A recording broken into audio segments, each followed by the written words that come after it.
Hello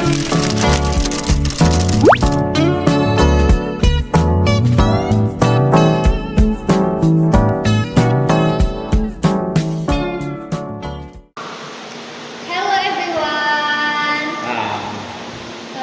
Welcome to the editorial today. I'm Faizal Madani. Today I'm joined by my co-host Gita Dinata. Hi listener, we are excited to be here with two amazing guests, Aristo and Intan. Today's topic is something many educators ask about the teaching module in Merdeka curriculum. Alright, let's get right into it. Aristo, let's start with you. How would you define a teaching module in the Merdeka curriculum? A teaching module is a comprehensive guide created by teacher to deliver lesson. It includes objective, learning activities, assessment, research, and differentiation strategy. It helps ensure the learning process is structured yet flexible. Yes, and what's special about the Merdeka curriculum is flexibility. Teachers can adjust the module depending on classroom conditions and students' needs. That makes learning is more meaningful. Okay, great explanation. Now, Intan, what should a complete teaching module contain?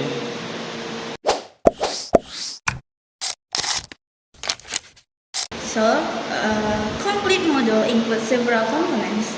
There are learning objectives, essential understanding, guiding questions, learning activities, assessments, learning resources, and the integration of the Pancasila students' profile.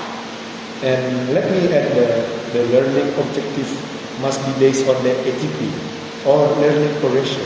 So creating the ATP is the first step before making the actual module. Exactly. Gito, since you're also a host today, why don't you explain what makes a good learning objective?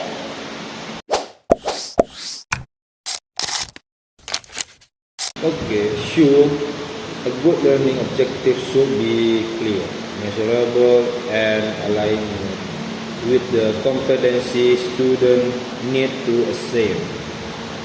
Teachers should use operational verbs like describe, identify, analyze, or create.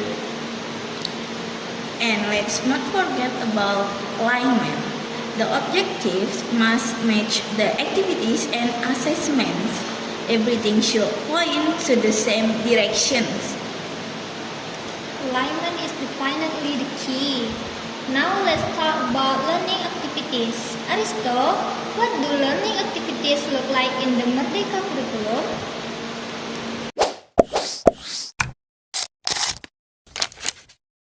Learning activities in this curriculum encourage student choice. That's the core of differentiation. Students can choose how they learn, the tools they want to use, or how they want to present the learning. For example, a student might choose to make a poster, while another prefers recording a short explanations or doing a presentations. The goal is to give space for creativity and individual strengths. That's a great point. Many teachers also struggle with assessment.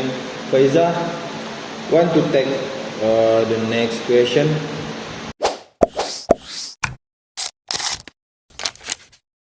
Of course.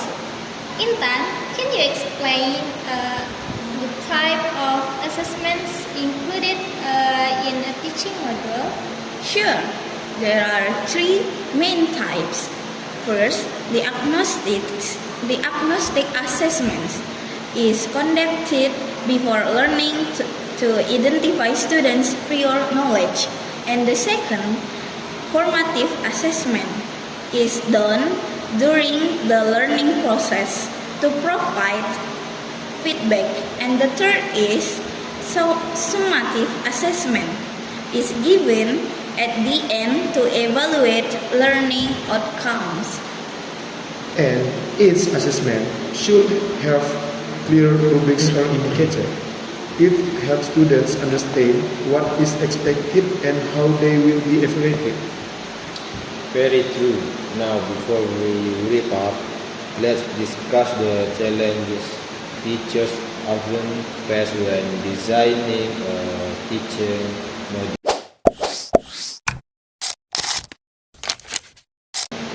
Aristo, what do you think is the biggest challenge? For me, it's maintaining consistency between the objective, activities, and assessment. If one of them is misaligned, the whole module loses structure. Yes, I agree. But I had add that meeting the diverse needs of students is another challenge. Every student learns differently. So adapting the module to various abilities can be tough. Those are definitely real challenges in the classroom. That brings us to the end of today's episode. Thank you so much, Aristo and Intan, for joining us and sharing your insight. And thank you to all our listeners for tuning in. We hope today's discussion help you better understand teaching module in the Merdeka curriculum. See you in the next episode of EduTalk today. Bye.